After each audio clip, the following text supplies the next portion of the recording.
Vamos a continuar en el capítulo 5 de Romanos con nuestro estudio. Y hemos visto en el capítulo 5 de Romanos doctrinas esenciales, doctrinas muy importantes, como son la paz que un cristiano o un hombre o mujer recibe en el momento de su conversión hacia Dios. Hemos visto también la reconciliación, el perdón de pecados, la gracia en la cual estamos firmes, y ahora que tenemos entrada para poder estar delante de Dios y decirle, como me decía un familiar mío en la mañana, fíjate que no tengo trabajo, tiene 3 semanas de que se convirtió, le dije, cuéntaselo a Dios, ya tienes acceso a la entrada de Dios, por lo que Cristo hizo por nosotros en esa cruz. Y ahora vamos a ver de los versículos del 6 al 11, del capítulo 5 del libro de Romanos. Y acabamos nuestro estudio de la justificación por la fe con estos versículos. Porque Cristo, cuando aún éramos débiles, a su tiempo murió por los impíos. Ciertamente apenas morirá alguno por un justo. Con todo, pudiera ser que alguno osara morir por el bueno. Mas Dios muestra su amor para con nosotros, en que siendo aún pecadores, Cristo murió por nosotros. Pues mucho más, estando ya justificados en su sangre, por él seremos salvos de la ira. Porque si siendo enemigos fuimos reconciliados con Dios por la muerte de su Hijo, mucho más, estando reconciliados, seremos salvos por su vida. Y no solo esto, sino que también nos gloriamos en Dios por el Señor nuestro Jesucristo, por quien hemos recibido ahora la reconciliación. Una de las cosas más importantes que nosotros debemos de entender es que si tú quieres saber cómo es el agua, no le preguntes a un pescado. Si tú quieres saber cómo es la India, no le preguntes a una persona que vive en la India. Si alguien quiere saber cómo es México, creo que la única forma de saber cómo es algo es viéndolo desde otra perspectiva. Si quieres saber cómo es la India, pregúntale a un turista que fue a la India. Si quieres saber cómo es el agua, pregúntale a la persona que está viendo la pecera de afuera del agua. Entonces, cuando Cristo vino a la tierra, Él nos trajo nuestra correcta perspectiva. Él nos dijo cómo nos veíamos. Y cuando Él nos dice, fíjense que se ven de esta manera, este pasaje nos nombra 4 palabras, nombrando las características que teníamos antes de conocer a Cristo. En el versículo, por ejemplo, 6, la primera palabra es, porque Cristo cuando aún éramos, ¿qué dice? Débiles. La primera palabra que se usa en este pasaje para describirnos antes de conocer a Cristo es que cuando Cristo vino a nuestras vidas estábamos en un estado de debilidad. Ahora, ¿se refiere esto a alguna debilidad física? De ninguna manera. Se refiere a que éramos incapaces para ayudarnos a nosotros mismos. Cuando Jesús entra a la vida de una persona, la persona en primer lugar tiene que reconocer que no puede ayudarse a sí misma. Por eso hay tanto autosuficiente y tanto orgulloso. Yo no necesito a Cristo, yo siempre he sido cristiano, yo puedo vivir de tal o cual manera. Para que tú, mi amigo que nos visitas, tú vas a encontrar a Cristo esta mañana, tienes que reconocer en primer lugar tu debilidad. Nadie, ni la dianética, ni el control mental, ni tu positivismo, ni tu yoga, nadie te podrá ayudar. Y hasta que no reconozcas esto, Cristo no puede ayudarte. Esta palabra que se usó aquí, la palabra griega astenes, es la palabra que se usó para débiles, que significa sin fuerza, ni poder o incapacidad para ayudarse. Fíjense ustedes en qué momento llegó Jesús a nuestras vidas. Ahora en el versículo 6 también se usa otra palabra, porque cuando aún éramos débiles, a su tiempo murió. ¿Por quiénes murió? Aquí se usó la palabra aceres, que significa sin temor de Dios o en rebelión contra Dios. La segunda característica que teníamos nosotros antes de recibir a Cristo es que Cristo nos encontró en un estado de rebelión contra Él. Cuando estábamos en este estado de rebelión contra Él, tú levantaste la mano y le dijiste, Señor, ya no puedo seguir luchando contra ti. Soy un rebelde en tu reino y no puedo pelear contra ti porque tarde o temprano tú me tendrás que ganar. Entonces la persona que viene a Cristo tiene que reconocer en esta mañana también que está en rebelión contra Dios. Cualquier cosa que tú hagas, si es sin Cristo, estás desparramando. En tercer lugar encontramos en el versículo 8 otra palabra, la tercera palabra. Y dice, mas Dios muestra su amor para con nosotros, en que siendo aún pecadores, Cristo murió por nosotros. Vamos a repetir, nos encontró en debilidad, nos encontró en impiedad, y ahora se menciona la palabra griega amortolos, que significa desviado o salido del camino. Cuando Jesús viene, alguien estaba por allá en la dianética, otro en el control mental, otro con los gurús, otro con los rosacruces, otro con los mormones. Cada quien siguió su camino, dice la Biblia. Estábamos en nuestro rollo cada quien. Y cuando Él viene, Él se para enfrente y nos dice a todos, a los rosacruces, a los masones, a los de la dianética, a Ronjuan, a todos, dice Cristo, yo soy el camino. Y todos los caminos en que tú me has buscado han sido caminos equivocados. Si no entiendes que yo soy el camino, no puedes venir a mí. Esto es lo que significa la palabra pecador, desviado o perdido de la verdad. Y en último lugar encontramos en el versículo 9 la cuarta palabra. Y dice así, pues mucho más estando ya justificados en su sangre, por Él seremos salvos de la ira. Versículo 10, porque si siendo, ¿qué cosa? Enemigos, la cuarta palabra que se usa es que nosotros éramos hostiles hacia Dios antes de que Él viniera a nuestras vidas. En esta tarde te burlas tú de los cristianos, te burlas de la iglesia, te ríes y crujes tus dientes ahorita en este momento. Déjame decirte que toda tu rebelión, toda tu hostilidad no es contra tu mamá, ni contra tu hermano, ni contra tu hermana, es contra Dios. Estás en un estado de enemistad contra Dios. Cuando tú vienes a la cruz, la enemistad se acaba y comienzas a tener paz para con Dios. Muy bien, vamos pues a analizar estos pasajes, versículo por versículo, y vamos a comenzar en el versículo 6. Porque Cristo, cuando aún éramos débiles, dice el pasaje, a su tiempo murió por los impíos. Vuelvo a repetir, el amor de Dios es derramado sobre los débiles, los que no se pueden ayudar a sí mismos. Cristo viene a nuestras vidas cuando reconocemos que no la hacemos. Cuando sabes que, Señor, ya sin ti no voy a poder seguir siendo padre, mi matrimonio no va a poder seguir caminando sin ti, nunca podré casarme sin ti, hasta que el hombre no entiende y siente esta necesidad profunda de Dios en todas las áreas de tu vida, el hombre no está listo para Dios. Cristo murió por los débiles y Él lo repitió, he venido por los enfermos, no por aquellos que se creen sanos.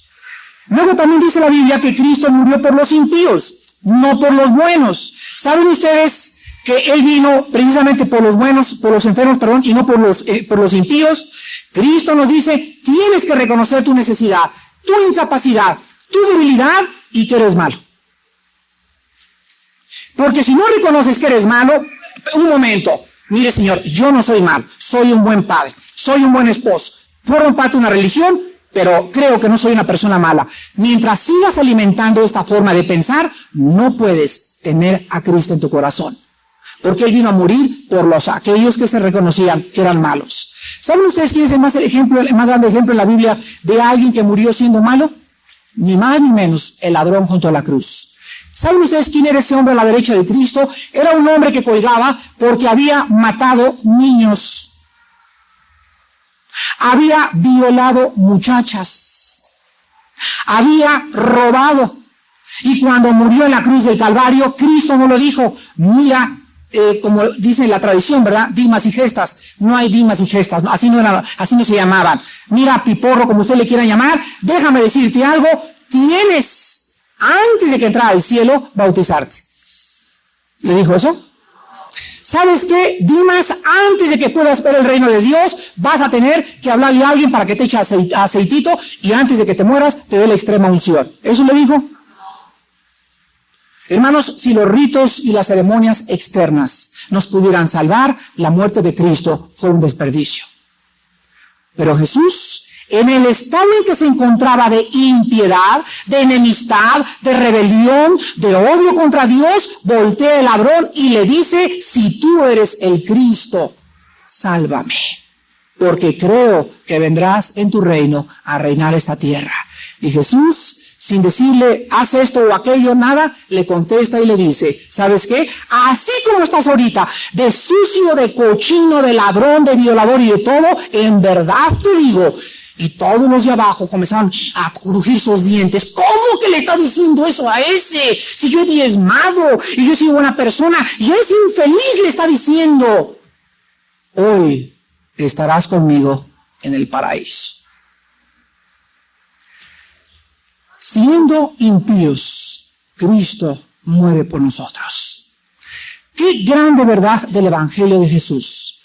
¿Cuántas personas en esta mañana no han venido a Cristo porque dicen, es que me tengo que primero portar bien? Es que tengo que cambiar primero para poder venir a Cristo, porque si vengo a Cristo y no me porto bien, voy a ser un hipócrita. Mira, nunca te vas a poder portar bien. Cuando tú vienes a Cristo es porque reconoces que no te puedes portar bien. Cuando tú le dices, Señor, no voy a dejar de golpear a mi esposa hasta que tú no entres a mi vida. Como un señor en Cuautla que me decía, Armando, es que vendo licor, me decía, tengo 3 licorerías en Cuautla, ¿cómo puedo ser cristiano? Tengo que venderlas primero. Y le dije, no, recibe a Cristo y después las vendes. Él se encarga de cerrártelas. Pero, aleluya, así es, amén. Él se va a encargar después de limpiarnos. Pero entendámoslo, venimos a Cristo en debilidad, en impiedad, en enemistad. Así como soy una prostituta, Señor, y me gusta la prostitución, pero sé que es pecado contra ti. Oh, Padre, te pido que me laves. Soy un ladrón, soy un fraudulento en mi casa, en mi trabajo. Así recíbeme, Señor. Así recibió al ladrón. Siendo aún pecadores, no dice siendo ya portándose bien, dice siendo aún pecadores, en ese estado Él muere por nosotros. Esto es el mensaje del Evangelio de Cristo. Vengan como están y permitan que Él les lave con su preciosa sangre. Encontramos a continuación que dice, contrastando el amor divino con el amor humano, el versículo 6-7 dice, ciertamente apenas morirá alguno por un justo. Con todo pudiera ser que alguno osara morir por el buen. Mas Dios muestra su amor para con nosotros en que siendo aún pecadores, Cristo murió por nosotros. Aquí se contrastan pues el amor humano y el amor divino. ¿Saben ustedes que pudiera ser que alguien aquí se atreviera a ser el héroe y aventarse con una bandera por su patria? Se llaman los héroes de la independencia. Pudiera ser que si pasa un tren en una vía, veas a un niñito y te avientes al niño y mueras en el lugar del niño. Pero la característica del amor humano es que siempre morimos por los buenos. Pero ¿alguien aquí se atrevería a morir por los malos? Si nos trajeran ahorita 3 así barbudos, feos como Dimas y Gestas, los ladrones, así te dijeran, este violó a 5 muchachas y eso, lo primero que haríamos es muerte.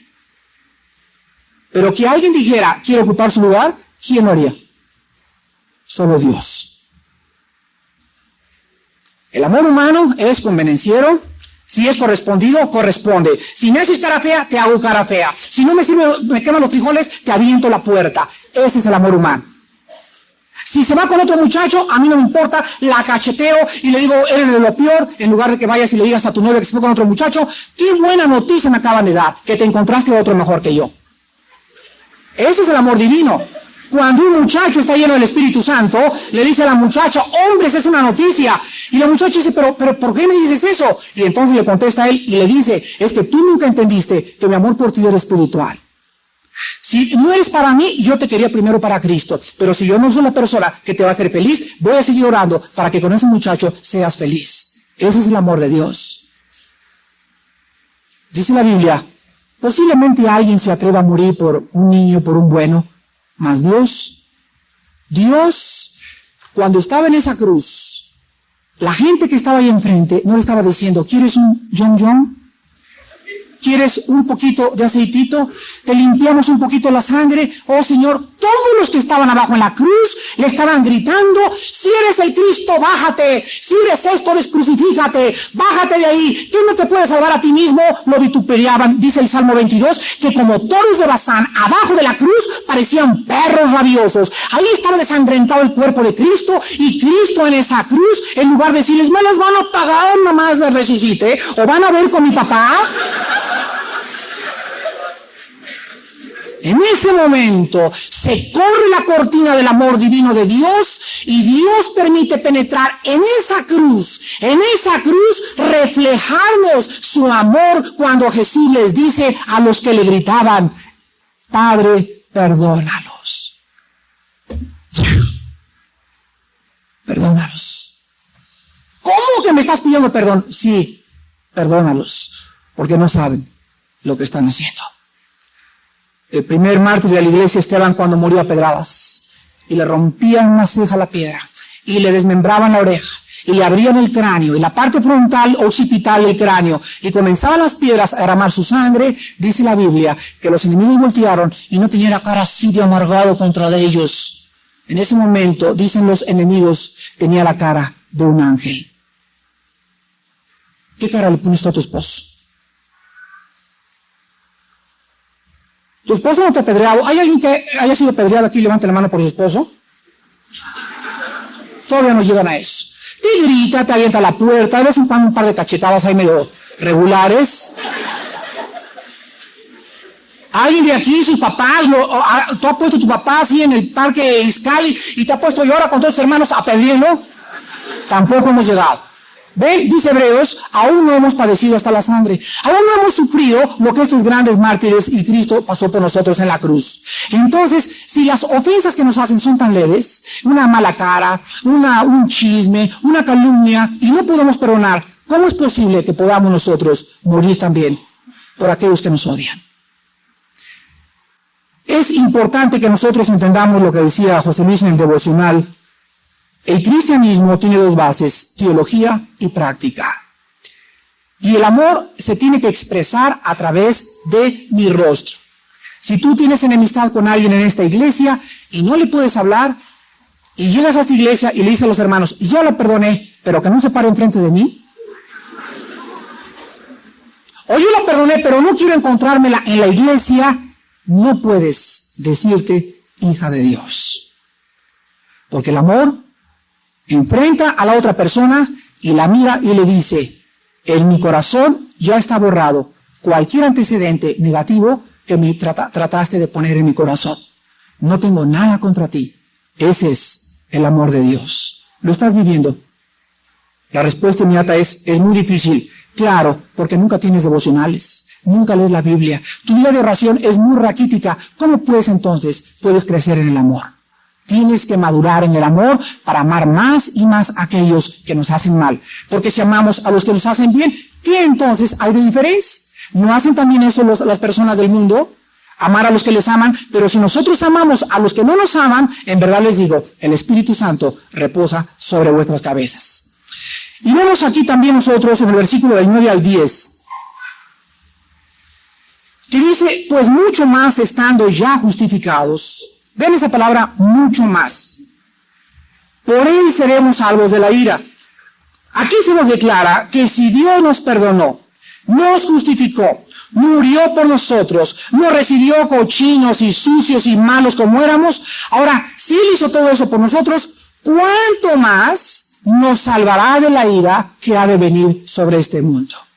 Se ha discutido por muchos teólogos si el cristiano va a pasar o no va a pasar la tribulación. Quiero que vean ustedes en el capítulo 6 del Génesis algunos principios donde quiero establecer bien claro en esta mañana lo que Romano nos dice. Vamos a ser salvos de la ira. ¿De qué ira se refiere? La ira venidera.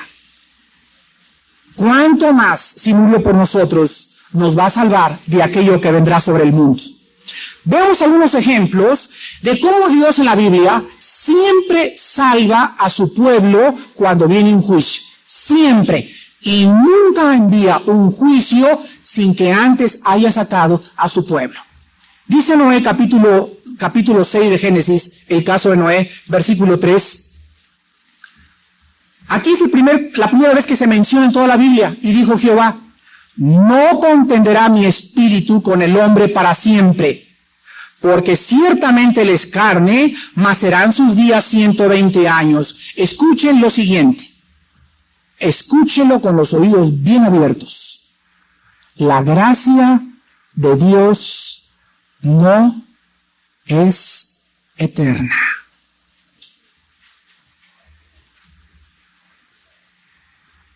¿Escuchaste?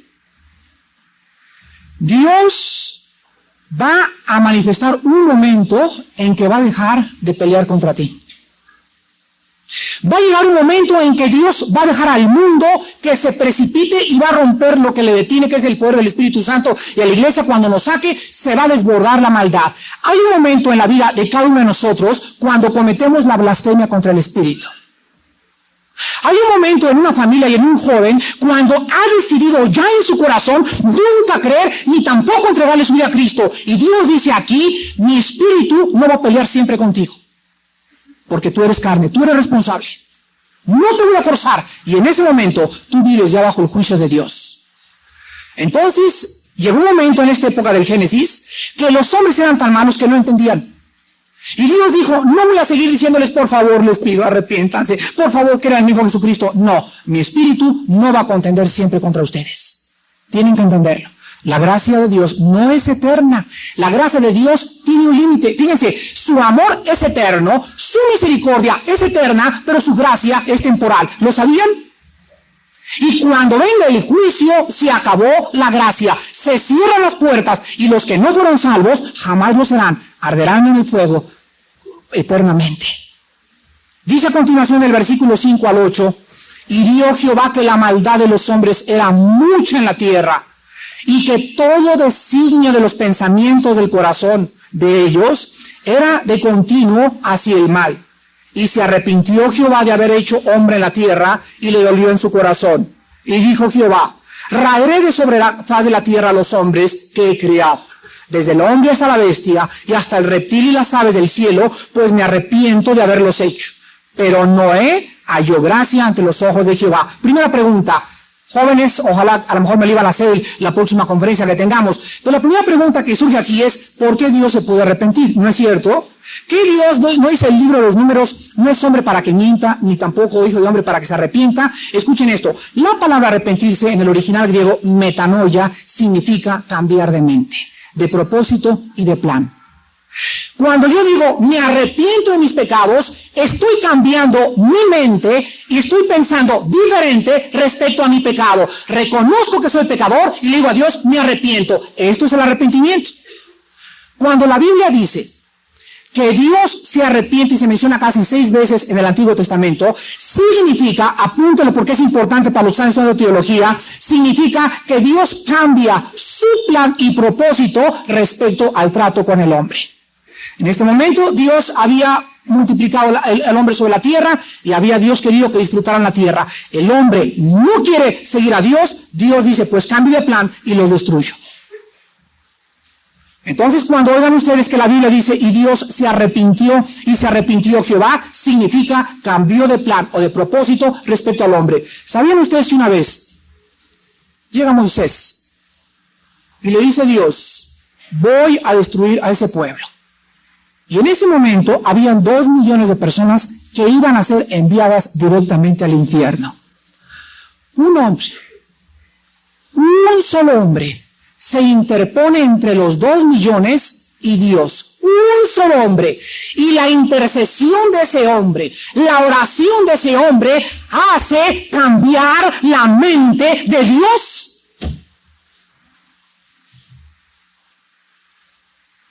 El poder de la oración.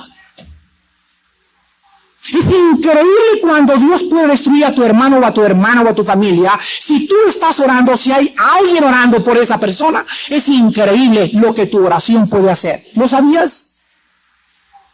Dios le dice a Ezequiel, Ezequiel, ando buscando un hombre que haga vallado y no lo he encontrado.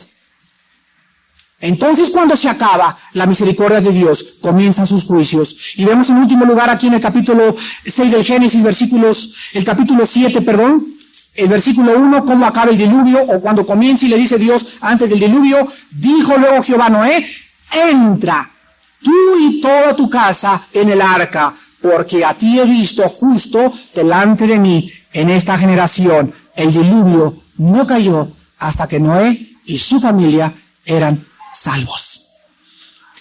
Una gota de agua no podía caer sobre la tierra sin que antes Dios sacara de la tierra a sus hijos. Veamos otro caso en Génesis capítulo 18. Y aquí vamos a ver el caso de Lot, versículos del 20 al 32. Génesis 18, del 20 al 32. Entonces Jehová le dijo, por cuanto el clamor contra Sodoma y Gomorra se aumenta más y más, y el pecado de ellos se ha agravado en extremo, descenderé ahora y veré si han consumado su obra, según el clamor que ha venido hasta mí, y si no, lo sabré. Y se apartaron de allí los varones y fueron hacia Sodoma, pero Abraham estaba aún delante de Jehová. Y se acercó a Abraham y dijo, fíjense la pregunta de Abraham, ¿destruirás al justo con el impío? ¿Es posible que en tus juicios, en otras palabras, sufran los justos juntamente con los malos? Quizá haya 50 justos dentro de la ciudad, ¿destruirás también y no perdonarás al lugar por amor a los 50 justos que estén dentro de él? Lejos de ti, le dice Abraham, el hacer tal, que hagas morir al justo con el impío, y que sea el justo tratado como el impío, nunca tal hagas. El juez de toda la tierra no ha de hacer lo que es justo. ¿Qué creen que hubiera contestado Dios? ¿Ustedes creen que sería justo que Dios destruyera Sodoma y Gomorra con los cristianos dentro de la ciudad? ¿Por qué no? ¿Por qué no dejó a Noé también? Y total, se ahoga Noé y amanece con San Pedro. O cae fuego y azufre y Lot y su familia se van al cielo. ¿Saben ustedes lo que Dios nos quería dejar impresionar en nuestros corazones? Dios quería dejar bien claro esto, que nunca sus juicios son contra nosotros, sino contra el mundo. Cuando Dios sabe que el mundo necesita ser juzgado. En la tribulación, ¿contra quién es la tribulación? Contra el pueblo de Israel, la angustia de la casa de Jacob, principalmente, no contra la iglesia que él ganó con su sangre. A la iglesia la va a juzgar antes de la tribulación. Y dice el versículo 27, versículo 26, entonces respondió Jehová, si hallar en Sodoma 50 cristianos o 50 justos dentro de la ciudad, perdonaré a todo este lugar por amor nada más de ellos. Y Abraham replicó y dijo, he aquí que ahora he comenzado a hablar a mi Señor, aunque soy polvo y ceniza. Quizá faltarán de 50 justos 5. ¿Destruirás por aquellos 5 toda la ciudad? Y dijo, no la destruiré, si hallare allí 45. Y volvió a hablarle y le dijo, quizás se hallarán allí 40. Y respondió, no lo haré por amor a los 40, por amor a los 40. Y dijo, no se enoje ahora mi Señor. Si hablare, quizás se hallarán allí 30. 30, Señor. Y respondió, no lo haré, si hallaré allí 30. Y dijo, he aquí que ahora que he emprendido a labrar a mi Señor, quizás se hallaran allí 20. No la destruiré, respondió, por amor a los 20. Y volvió a decir, no se enoje ahora mi Señor. Si hablare solamente una vez, quizás, Señor, se hallarán allí 10. No la destruiré, por amor a las 10. Hermanos, en Jesucristo. Dios destruyó a Sodoma y Gomorra. Escuchen bien.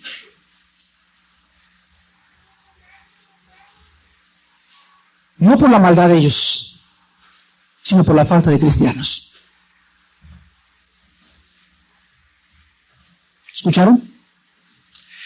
El juicio sobre Sodoma y Gomorra cayó por la falta de sal y de luz. Vosotros, dijo Cristo, sois la sal de la tierra. Cuando Dios juzga una familia, es porque ni el papá ni los hijos ya están orando. La falta de sal, la falta de preservación, tiene que guiar la mano del juicio de Dios sobre esa familia.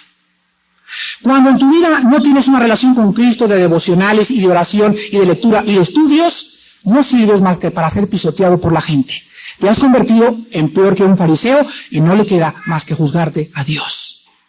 Pero si Dios dice en 1 Pedro que Él sabe librar de la tentación a los justos, y a los justos los librará de las malas muchachas, de las prostitutas y de las rameras, entonces un joven que camina con Dios tendrá la seguridad, nunca me casaré con una muchacha loca o libertina, porque Dios antes de casarme me la quitará, porque mis caminos le son agradables a su presencia.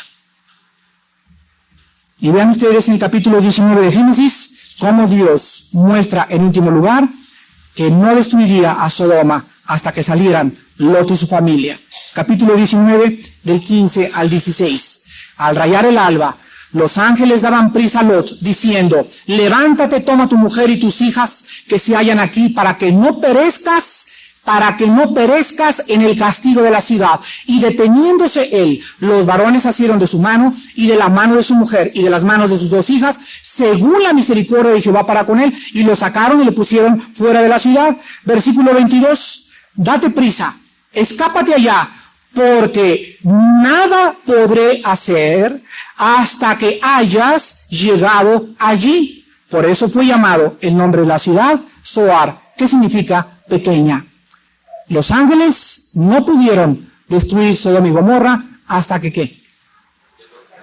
Hasta que los justos, o que Dios consideraba justos, aun cuando un carnalote de primera Lot, lo sacó de Sodoma y después juzgó la ciudad. En último lugar vemos nosotros en Éxodo capítulo 9 que lo mismo sucedió con el pueblo israelita. Ahí estaban en Egipto dos pueblos, el pueblo de Dios y el pueblo del mundo. Y Dios juzga con las plagas al pueblo egipcio, pero protege al pueblo israelita. Éxodo 9, versículo 6, al día siguiente Jehová hizo aquello y murió todo el ganado de Egipto, mas del ganado de los hijos de Israel no murió ni uno. Versículo 23 al 26. Y Moisés extendió su vara hacia el cielo, y Jehová hizo tronar y granizar, y el fuego se escargó sobre la tierra, y Jehová hizo llover granizo sobre la tierra de Egipto. Hubo pues granizo y fuego mezclado con el granizo tan grande, cual nunca hubo en toda la tierra de Egipto desde que fue habitada. Y aquel granizo hirió en toda la tierra de Egipto todo lo que estaba en el campo, así hombres como bestias. Destrozó el granizo toda la hierba del campo, y desgajó todos los árboles del país. Solamente en la tierra de Gosén, donde estaban los hijos de Israel, no hubo granizo. Vean el capítulo 10, versículo 21 al 23. Jehová dijo a Moisés, extiende tu mano hacia el cielo para que haya tinieblas sobre la tierra de Egipto, tanto que cualquiera las palpe. Y extendió Moisés su mano hacia el cielo, y hubo densas tinieblas sobre toda la tierra de Egipto por 3 días. Ninguno vio a su prójimo, ni nadie se levantó de su lugar en 3 días, mas todos los hijos de Israel tenían luz en sus habitaciones. Hermanos, podríamos continuar con los ejemplos, pero el principio es el siguiente. Cuando Dios ha determinado juzgar una ciudad, juzgar a México, juzgar al mundo, a nosotros nos tiene que sacar primero. Pero antes de sacarnos, nos juzga también a nosotros primero, porque el juicio comienza sobre su casa. Esta es una época preciosa en México. Es una época donde estamos viendo la gracia de Dios ante los gobiernos y los auditorios que están prestándonos o que nos ofrecen. Y vean ustedes cómo iglesias como estas que se llenan, vienen por una hambre tremenda de la palabra de Dios. Hermanos, esto no va a durar mucho. Esto no va a durar. Durante estos meses que hemos predicado, el 85, el 86, a lo mejor el 87. A lo mejor el 87 el gobierno manda clausurar todas las iglesias y comienza la persecución. Los que no crecieron en esta época jamás lo van a hacer. Los que en esta época no entregaron y se consagraron a Cristo se van a endurecer más. Y más y más los impíos seguirán siendo más malos y los santos serán purificados como la lana. Regresamos al libro de Romanos y entendemos por qué dice Pablo. Pues mucho más, estando versículo 9, justificados en su sangre, por él seremos salvos de la ira. Dice en Apocalipsis 3:10, por cuanto has guardado la palabra de mi paciencia, yo también te libraré de la hora de la prueba que ha de venir sobre el mundo. La Biblia es clarísima. Los cristianos no pasaremos la tribulación. En el Antiguo Testamento probado teológicamente, probado en Romanos, probado en Apocalipsis, pero el método de Dios y los pensamientos de Dios han sido siempre los mismos. Haré distinción entre mis santos y el mundo. Por eso dice la Biblia, no os unáis en yugo desigual con los incrédulos. ¿Habrá alguien aquí que tenga alguna fábrica o algún negocio donde tu socio sea incrédulo? Es la sociedad entre un egipcio y un israelita. ¿Qué pasa cuando vinieran tinieblas? Si tú estás unido a él en una sociedad, el juicio que va a caer en la fábrica, ¿sobre quién va a caer? ¿Sobre él o sobre ti? Por estar con un pie en las tinieblas y por estar con un pie sirviendo a Dios, arrastrar las consecuencias de tu fábrica. Y a lo mejor tu fábrica no está prosperando o tu negocio simplemente por la sociedad de incrédulos que tú tienes en ese negocio. Y Dios está quebrando tu fábrica y la está haciendo a lo mejor por ellos, porque si fueran cristianos o si fuera tu sociedad de cristianos, Dios respetaría y tendrías luz en tu negocio. ¿Te has preguntado que eso podría ser la causa de que puedas estar fracasando en tus negocios?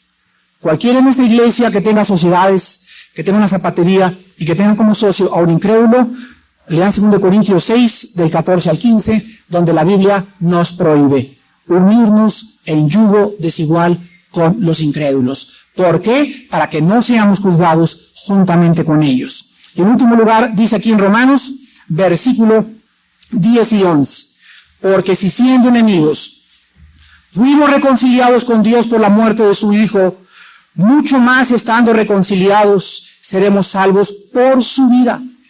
Y no solo esto, sino que también nos gloriamos en Dios por el Señor nuestro Jesucristo, por quien hemos recibido ahora la reconciliación. Entendamos nosotros algo muy claro. El argumento del versículo 9 y 10 es tan poderoso para creer que seremos herederos de una salvación eterna. La salvación no la podemos perder. Dios nos guardará hasta el final. Dios nos animará hasta el final. Dios nos disciplinará hasta el final. Pero aquí se nos garantiza que si siendo enemigos,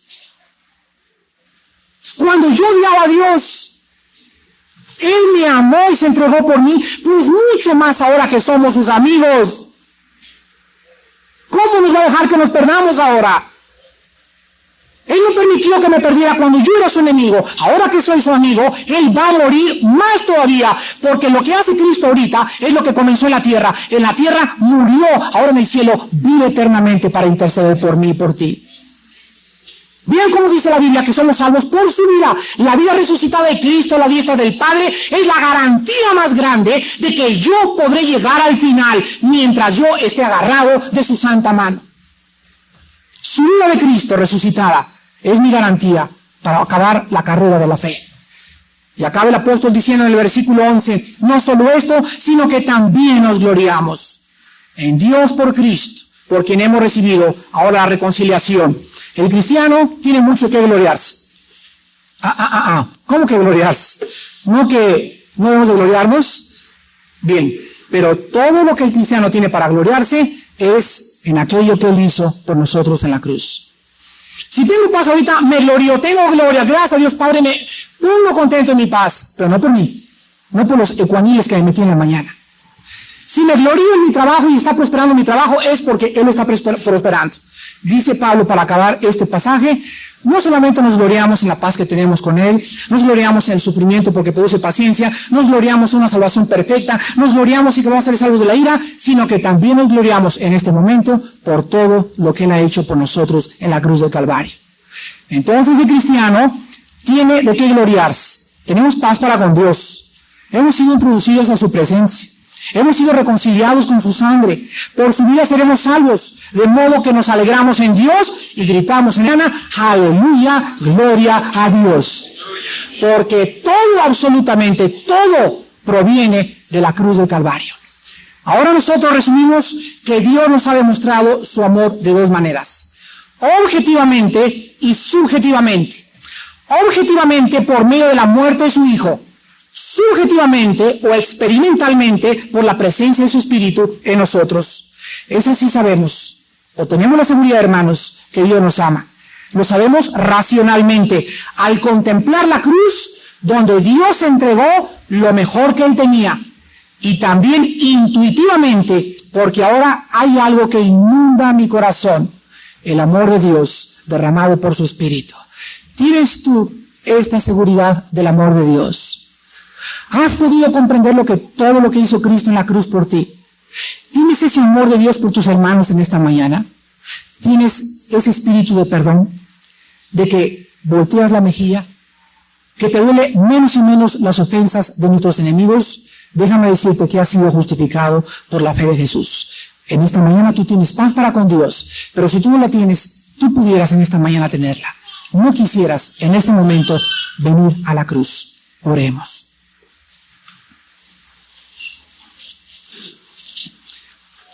Señor, te damos gracias por tu palabra, por recordarnos todos los beneficios tan extraordinarios que a través de la muerte de tu Hijo en esa cruz hemos nosotros recibido. Y ahora todo lo que hemos recibido ha sido por gracia. Todo ha sido por tu misericordia, porque no merecíamos nada, ni tampoco seguimos mereciéndolo.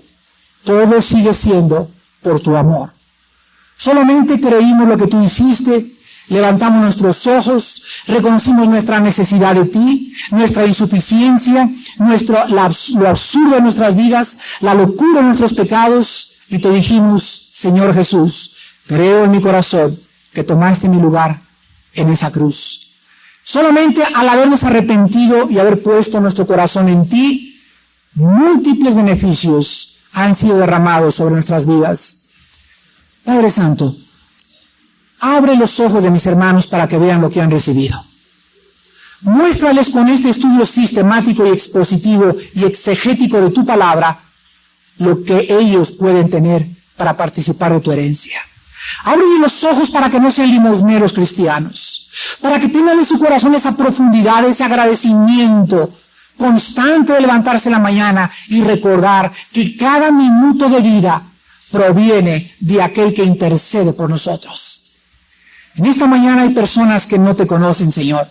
Hay personas que son demasiado autosuficientes, egocéntricas, quieren vivir su vida y hacer sus propias reglas, pero así tú le sigues amando. Y Dios te dice en esta mañana, así te amo, pero hay un problema. Aun cuando te amo, tú no puedes tener relación conmigo. Yo te amo, pero tú no te puedes acercar a mí, porque tú eres un pecador y yo soy un Dios santo. Por lo tanto, yo quisiera que tú tuvieras esta relación conmigo, y la forma de hacerlo es creyendo lo que hice por ti en esa cruz, en Jesucristo mi Hijo. En esta mañana, amigo que nos visitas, amiga que nos visitas, ábrele tu corazón a Cristo. No importa que seas católico, o protestante, o mormona, o la religión que tengas. No vienes a una religión, vienes a una cruz. Vienes a enfrentarte con tus pecados, con aquel que te ama desde la cruz y que te lo demostró, perdonándote y ofreciéndote en esta mañana lo que jamás tus buenas obras podrían merecer. Vengan a la cruz en este momento, hoy que sus corazones han sido preparados por el Espíritu Santo.